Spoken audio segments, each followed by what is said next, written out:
Okay, hi. Good. Right, we're on.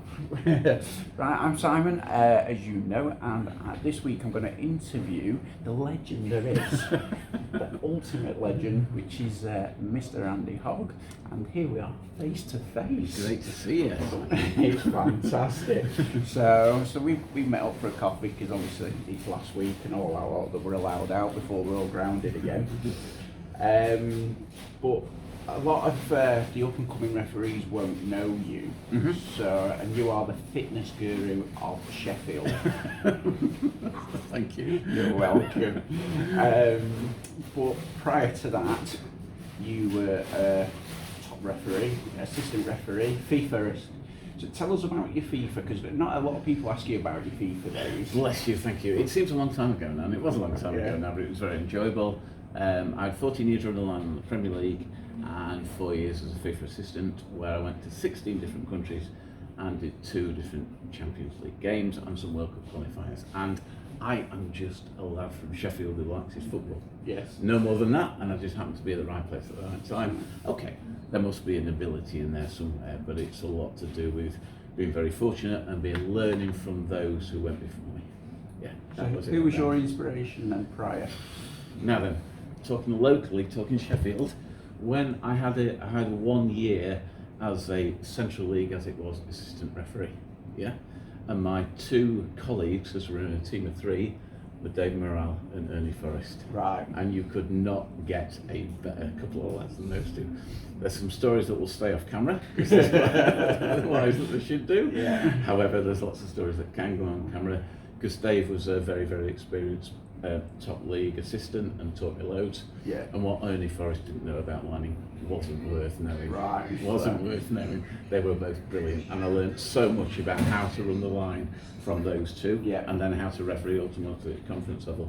They were the inspiration, I think. They took me forward. But the big thing is here, I mean, we're talking FIFA Premier League, Yeah. but you're still active, aren't you, on a Sunday morning? Love it. Yeah. The minute I stop enjoying it, out I get. Yeah. That's the key thing, Yeah. as far as I'm concerned. When that's the driver as far as I'm concerned. I love doing it, Yeah. and that's the bottom line. I look, because I mean, I've seen you pre-season this year, Yes. and I saw you a couple of years ago when I were on the next pitch. Sure. And at half time I wandered over and they were all appealing. So Sunday morning, everyone's appealing. And you're just stood laughing at them. And I absolutely loved it. But because they all know you, you don't get anything else. Yes, but the last thing I want those lads to know is where I got to. Yeah. Because the minute I drop the tiniest little, excuse my French, bollock, they'll be jumping all over their thing. They will do. That's exactly. So they don't know where. But it was funny. Yeah. It was so funny, and that one pre-season. and there was one here, and it is one for the camera, because we were watching, or I was watching, and a certain player on the pitch who's a qualified referee, initials RH. Yeah, definitely, shouts on a foul, we'll have that. Yeah. And you played advantage, and they scored for it. Top And he goal. hung his head in shame. and those are the moments. I love that. Sometimes you get lucky. Yeah. 9 times out of 10 the shot will go over the bar and Yeah. you should have played the advantage. But this one went in the top bin, as the expression says. But he shouted, we'll have that, ref. I loved it, I really did. Yeah, you're on your fitness though now, I mean, you run classes Yeah. pretty much all over Sheffield. How long ago did you start it?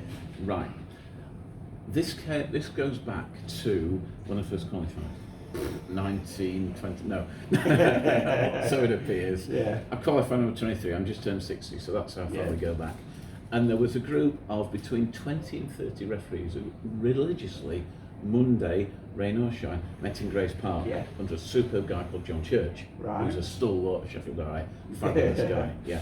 And there used to be Football League lads down to the lowest qualified level 3, class 3 as it was at the time, equivalent 8 or 9s, and everybody used to train together. And the attraction for the newly qualified refs there was the Football League lads were there, and you were all doing the same exercise, and you're always playing the same muck about football afterwards, and you're all working hard. So I suppose my interest started there, and I had to work at it because I'm not naturally fit. I had to work at it to get through my fitness test for the senior game, and it kind of just carried on from there. So the interest came from the camaraderie. And just the good giggle we used to have on a Friday night, Yeah. on a Monday night, because we used to work hard and play Yeah. hard, and that's what I take forward now. And anybody who comes to my sessions now, Yeah. we work hard, but we have an absolute It laugh is as a well. laugh. It's a laugh. Do you know what? I mean, I do laugh. I mean, when we get offended by teams, you know, so on a Sunday, everyone gets offended. Oh, this player said this. If they've ever trained with referees, you get a lot worse than what you do on a Sunday.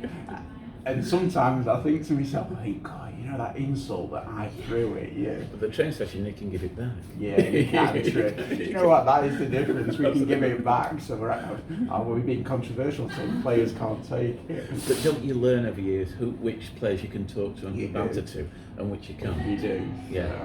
Shit decision, ref. Yeah, but I didn't put the ball over the bar from 6 yards, Yeah, did you? yeah. Grin, smile, away we go. And away you go. And there are people like that. So. And I learnt a lesson from a lad called Russell Smith. I don't know if you know this guy. I don't know. Russell Smith was the top rugby league ref, Right. who went to run the Australian Rugby League refs. Okay, he went there. And his brother called Andy Smith, who was a football league referee, is why I know him. And Russ Smith had a great banter with the players, fine. And it was John and Fred and Joe when the normal course of events. When he crossed the line, it was number 6 coming. Yeah. Brilliant.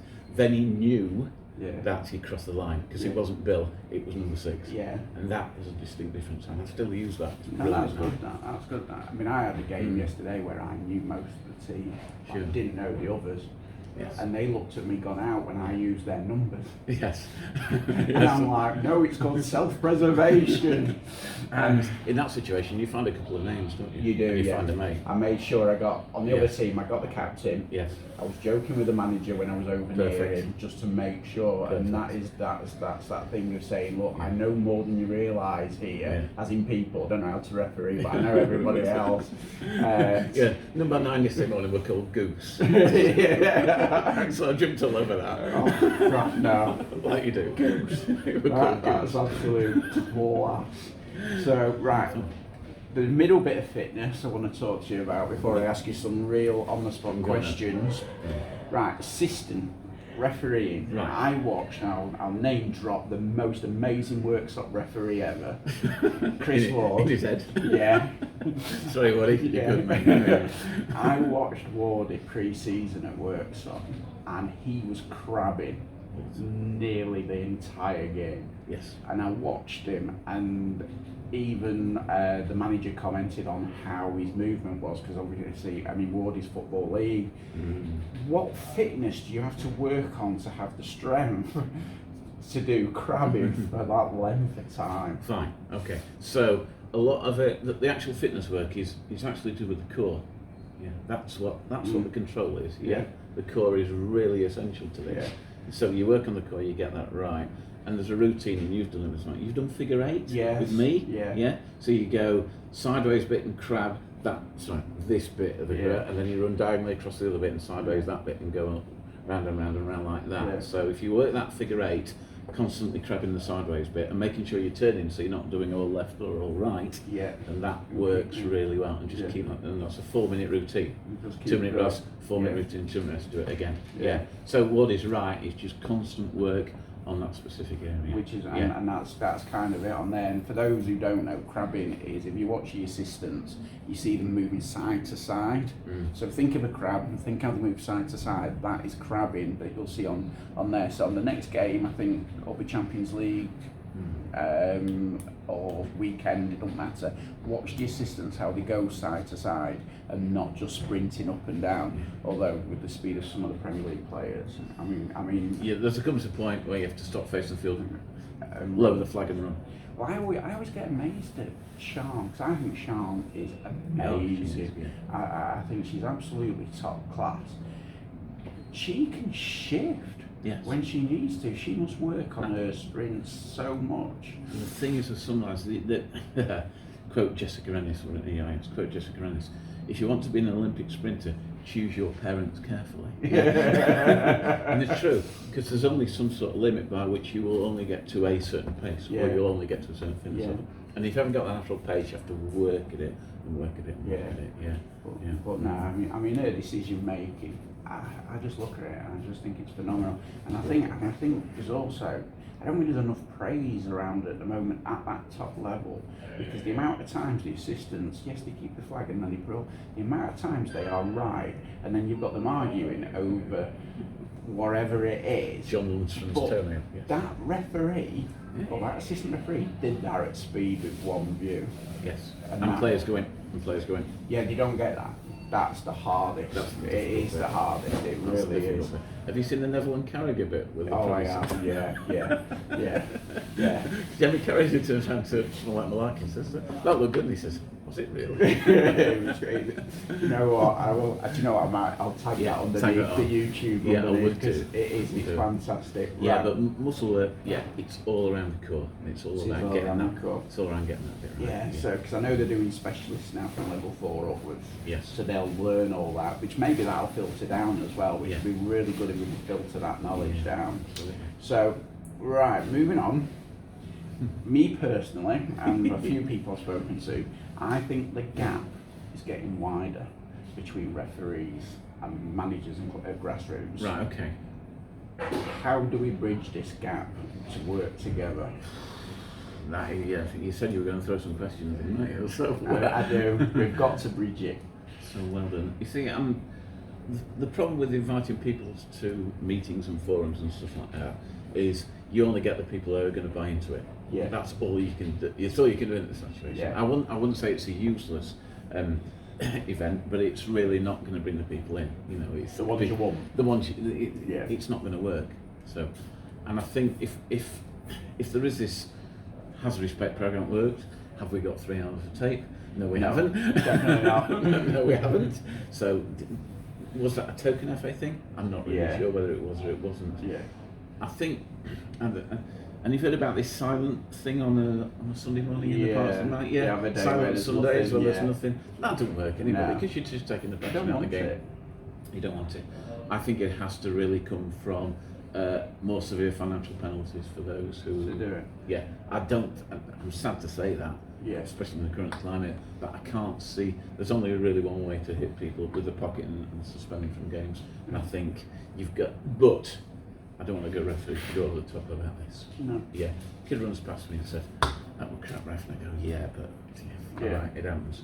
I've got a great guideline for that, and God bless him, Mick Lowe, still at Sheffield ref. Yeah. I know, right? Yeah. Mick had a brilliant terminology used for this, and he used to say, if that offence is willfully offensive, he's run 50 yards to save with his eyeballs out, yes, yellow, red if you need to, Yeah. but if it's a passing comment now. So let's nail the willfully offensive comments and nail them financially and ban them from games. That's the way I do it. Ah, that's good. I like that. Willfully I offensive. like that.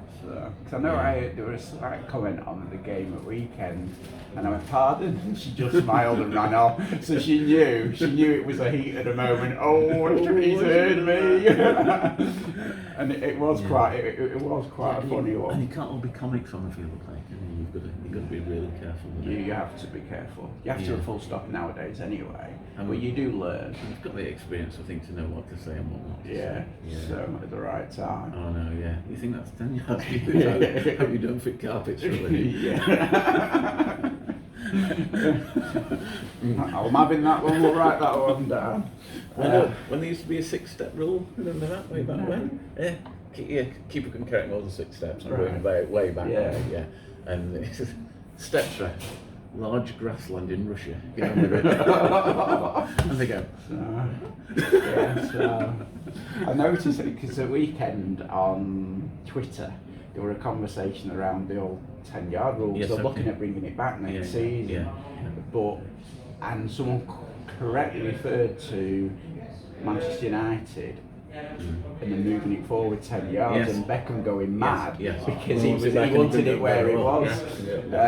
So it'd be interesting if they come for that one, because you were reffing then. Reffing then. Yeah. On the 10-yard bit. Very rarely did I take it forward. No. It causes more grief. Yeah, I could imagine. It causes more grief. Yeah, I could imagine. Because you just get more animosity there. Yeah. And now somebody puts the ball down, yeah, the defender goes and stands on it because his coach do. And what I say now, if you go back 5 yards and you go back 5 yards, then we're 10 yards apart and get on with it. Get on with it. So, Fine. so how would you react then on that one? You know, sometimes they come and they stand in front and they kick it against them and then they put the yellow card to the other player when they've kicked it against them. I cheat, I do neither. I say, lads, stop being silly. Yeah, and get on with it. Yeah. Self-preservation. That's the So, right, last question. Go on. For young officials, no, Yeah. wrong, for new officials, Yes, what bit of advice would you give? enjoy it. Great. Enjoy it. The minute you stop enjoying it, guys, get out of the kitchen. That's it. Basically, just enjoy it. And that's number one. Number two is seek advice. Yes. There will be times you get home, you kick the dog, you kick the baggers in the corner. Back So in I'm the corner. not doing that again. And it's Yeah. a bit like, you know, the golfer who throws his clubs into the lake and goes back the next day and fishes it back. You'll want it back. And if you get that referee bug, Sam, you'll know what I mean by that. Yeah, I referee do. bug. Yeah, there's Yes. yeah. You come off 90 minutes, you've had 15, 16, 17 handshakes. Somebody's come up and said, I enjoyed that today, ref, Yeah. well done. Yeah. Yeah. And you know when you get that bug. The minute that bug disappears, Yeah. and you're not enjoying it, out. Out you go. And if you Yeah. know you want that bug but it's disappeared a bit, yeah, talk to somebody. Yeah. I Seek think people out don't advice. realise everyone goes through the back in the corner, I'm not doing it again. And they say, oh, you've had an easy track. You think, well, no, there's the games when I've not wanted to do it again. But then you remember the You other remember games. why. Yeah, because there's other times when you think, this was brilliant. Ref, stop smiling. Hey, stop it. You know, I've been doing this for 36 years. And he turned around with a big grin on his face. He says, it's about time you fucking packed in there. And he was the first to shake my hand afterwards, which I loved it. Brilliant, brilliant. I loved it. Yeah, enjoy it. No, there you Nice go. story. So that's advice from the very, very top, from the Ooh. Sheffield legend, Andy Hogg. Thanks, Sam. Take care. Take care.